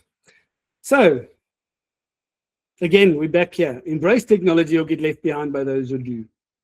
As agents, our adaptability, our constant adaptability to our circumstances and what's happening in the world, that's the key to our success. And it's not that difficult. You just got to really keep with it.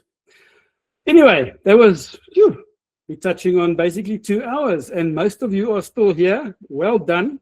That shows that you're serious about your businesses. And remember, we can help each other in this business, right? I'm not Mr. AI. I'm not Mr. ChatGPT. I'm just an agent. I just have an interest in technology. So we can help each other in this business. Let's do that. Let's collaborate. It can be very lonely out there. So in between inter-agencies, let's collaborate. Let's just, have fun together as well. We all understand what we're going through. Anyway, that was a lot of fun. So now I will open the floor. You're welcome to put on your mic if you have any questions.